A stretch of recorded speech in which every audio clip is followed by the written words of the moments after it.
الحمدللہ وحدہ لا شریک لہ والصلاۃ والسلام علی من لا نبی بعد۔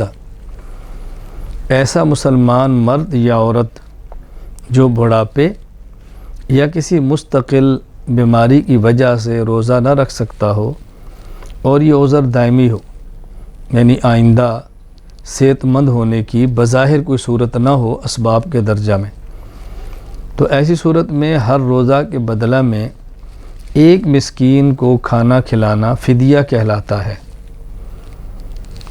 یہ بات ذہن نشین فرما لیں، یہ فدیہ ہے روزے کی طاقت نہ ہونے کی صورت میں۔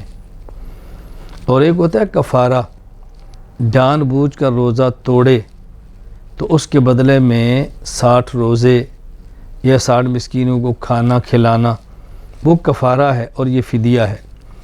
تو فدیہ ہے طاقت نہ ہونے کی صورت میں، اور کفارہ ہوتا ہے روزہ توڑ دینے کی صورت میں، فرق سمجھ لیں۔ تو دونوں کا فدیہ یکساں ہے۔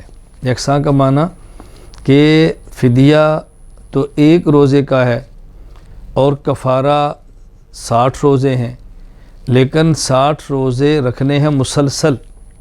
اگر نہ رکھ سکے مستقل بیماری کی وجہ سے، بڑھاپے کی وجہ سے، تو ظاہر اس نے 60 مسکینوں کو کھانا کھلانا ہے۔ تو جو فدیہ میں ایک مسکین کا کھانا ہے یا کفارے میں ایک مسکین کا کھانا 60 کو کھلانا ہے، لیکن جو ایک کو کھلانا ہے یہ یکساں ہے، مالیت دونوں کی برابر ہے۔ یعنی ایک مسکین کو کھانا کھلانا ہے 2 وقت، صبح اور شام، یہ فدیہ ہے۔ بظاہر فدیہ ایک روزے کے بدلے میں ایک ہے، ایک مسکین کو 2 وقت کھانا کھلا دے۔ اور اگر کفارہ ہے تو ظاہر ہے 60 مسکین ہے، تو ہر مسکین کو صبح و شام 2 وقت کھانا کھلانا ہے، یا تو کھانا کھلائیں 2 وقت کا پیٹ بھر کر، اور یا کھانا کھلانے کی بجائے اجناس میں سے کوئی جنس دینا چاہیں تو جنس کون سی دیں گے؟ گندم یا کھجور یا جو یا کشمش۔ مقدار کیا ہوگی؟ جو دینا چاہیں تو 3.5 کلو، کشمش دینا چاہیں تو 3.5 کلو، گویا کہ گندم دینا چاہیں تو ایک روزے کے بدلے میں 1.25 کلو، کھجور، جو اور کشمش یہ 3.5 کلو 3.5 کلو ایک روزے کے بدلے میں۔ لیکن اگر کھانا بھی نہ کھلائیں، جنس بھی نہ دیں، بلکہ اس کی قیمت دیں تو پھر کتنی دیں؟ اس کے لیے ذہن نشین فرما لیں کہ قیمت کم از کم 1.25 کلو گندم کے برابر ہو۔